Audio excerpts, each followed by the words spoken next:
example. So you're not even meeting all of the needs of everybody who's currently a small business owner in the state. I think that there are innovative ideas. Rhode Island Foundation is hosting this innovation fair in a couple of weeks to try and get more creative business thought out there to figure out how we can actually deal with our economic crisis. And to me, it's really about going to thought leaders who have done the research, have really put together a plan that is going to make sense. And certainly infrastructure has been shown as the Obama administration put money into infrastructure. Anytime you put money into infrastructure, those creates real living wage jobs. Okay. Gentleman in the front. You both want to join the Senate, and as has been pointed out here, the Senate is, I think Ed will back me up on this, is often seen as a place where things just go to die, and we never really find out why. It's a very closed chamber. It's a place where you don't hear a lot about what people are thinking. Things are done behind closed doors, almost killed public records. It's why the marriage doesn't pass. It's why the ethics commission changes haven't passed. It's part of why the municipal bills didn't pass. But I'd like to know what you both think, since you want to caucus with the Democrats, about how Teresa Tyler Weed and Don Ruggiero are running the chamber, and what you want to see done differently, since liberals usually lose in the Senate. Gayle?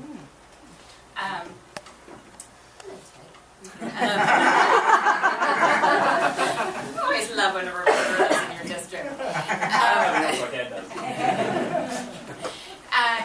I think that's an excellent question. I think that, my own experience, as Ted knows, I worked this year on a piece of legislation for paid family leave, in which Rhoda Perry was the sponsor in the Senate and Elaine Codere was the sponsor in the House.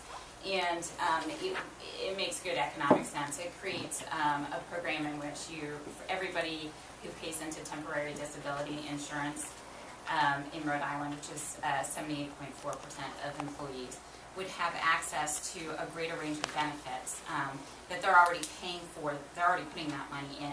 So basically what it would do is allow them, instead of just to be able to take time off when they get hurt, it would be to be able to take time off when the family member is ill or to bond with a new child. So it's kind of a long roundabout way of explaining it, but my bill died someplace. And it is frustrating, I think, and it's probably Maryellen's experience of being at the State House too. You don't actually always know what happened. And I think there is part of that is really about, okay, we need to implement some changes. For me, I think that part of it is not really having a broad base of public policy.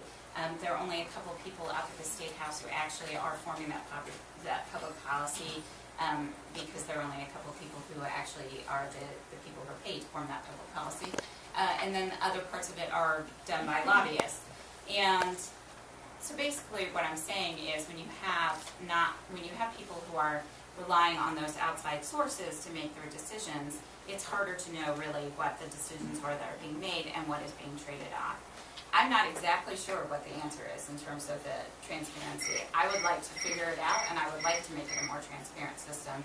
As somebody who has gone up as a community member to the State House, I think there's everything from just being frustrated that you go up there to testify at something called the Rise of the House, which only means something to people in the General Assembly. And you might be there till 9, 10 o'clock at night waiting in line to say your 1-minute sentence, and you may or may not get heard. And there's a sense of frustration that even in doing that, you have no idea whether or not it had any impact in the legislation itself. I think there needs to be more accountability to that.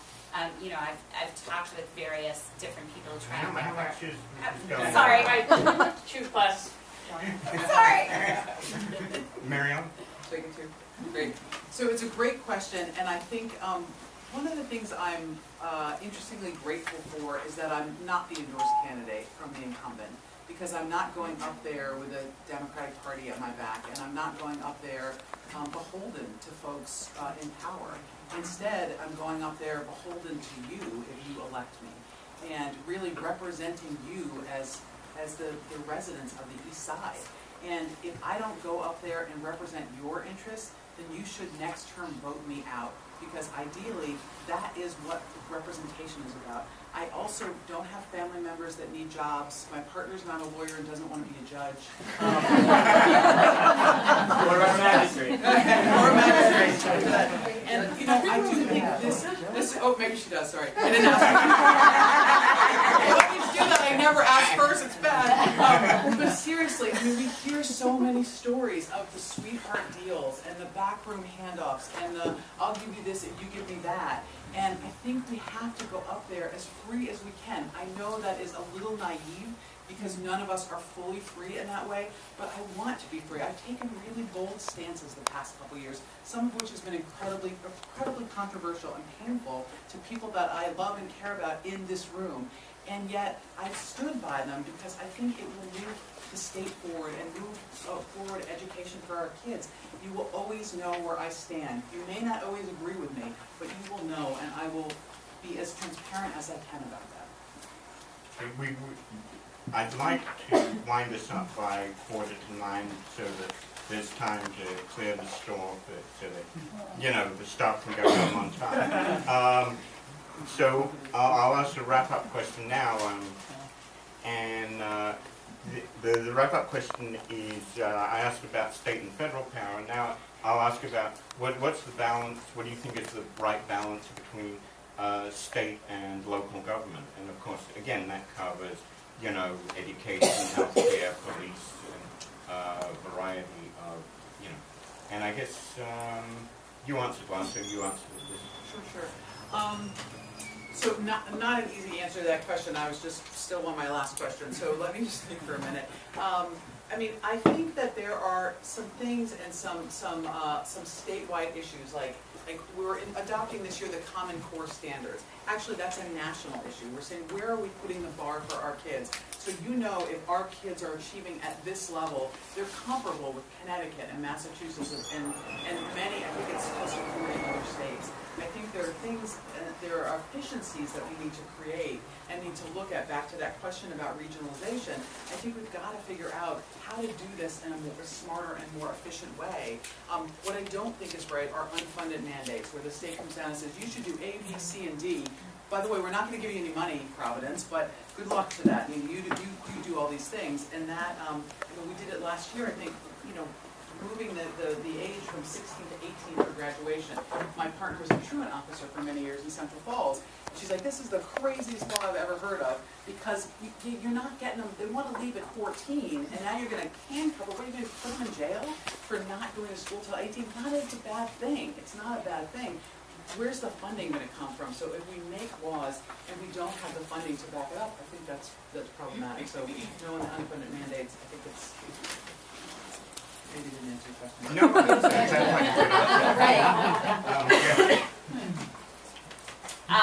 Right. So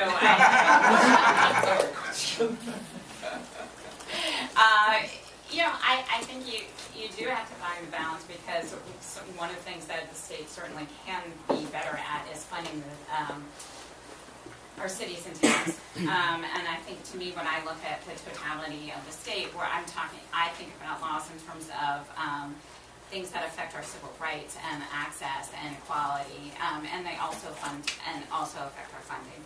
And how can we create a more equitable society within Rhode Island, as well as recognizing that Providence and the core cities really are disproportionately affected by poverty in a way that the rest of the state isn't. And when we have a strong Providence, in particular, we are going to have when we build our economy here, we're going to have a stronger state. And that the state's role is to realize that where we might have more wealth in other towns like Barrington, East Greenwich, and Newport, that we're all in this together. And we need to be able to redistribute in a way that will build up our capital city, build up the economy here, and help us all prosper so that the whole state rises up. Okay, you didn't decide, you got the bottom of the coin toss, so do you want to close first or second? I'll close second. Okay, Great, good. Stand up. I've been sitting for a long time. So there are a lot of different ways to change the world. sometimes we do it from the outside, like we've actually both been trying to do over the years, and advocating from the outside. And at other times, like now, it's time for us to step up and to step into the arena and really put our leadership on the line and go for something that we think we can make real change. And this is my time to step into the arena, which is why I'm running for state senate. I would so appreciate your support. I think at times of great economic stress, it's easy to turn and point or to cut and run, but instead I think we have to close ranks and hunker down and roll up our sleeves and really find solutions to the problems that we face. And the only way that we're going to do that is together. And so I would love to talk to any of you in the next 20 days, not that I'm counting, in the primary, and would really love your support and love to hear what is important to you. So thank you so much for being here tonight.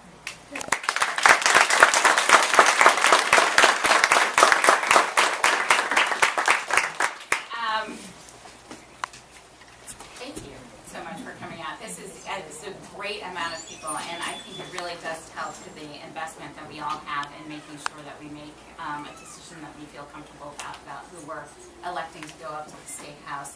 As you know, for Maryellen and I, there's a primary on September 11th. I encourage all of you to go out and make sure you vote, and when you do, bring ID.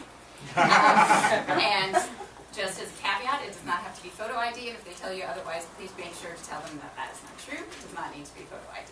So, you know, I think when you're out making a decision about who to vote for, I'm sure that you're looking at a lot of different issues, and to me, I often, you know, as I've been going through this process and talking to a lot of different people and hearing what, you know, the questions people have asked me over the past few weeks as I've been door knocking, the thing I really think about is, okay, what do I look for in somebody? And for me, that is about making sure that we are electing people that we feel are honest, who have integrity, who hold our same values, and who, when push comes to shove, are going to make decisions that we think are going to be in the best interest of Providence, of the city as a whole, as the state as a whole, and for our own families. And so I ask for your vote on September 11th, and I welcome talking with you, certainly in the next 20 days, but afterwards as well. I mean, one of the things that I think has actually been really wonderful for me in this process is the door knocking. Like, I'm out, you know, many, many hours every single week door knocking, and I have met people from places I would never have met people. And it has been great because it has started conversations and, you know, for instance, the voter ID, it is amazing to me that voter ID comes up in every single neighborhood within the East Side as an issue that people are worried about and are frustrated that this basic right was removed. People ask about a whole host of different things, but I think what it does is it generates conversation, and when we generate those conversations, we get better laws. Thank you.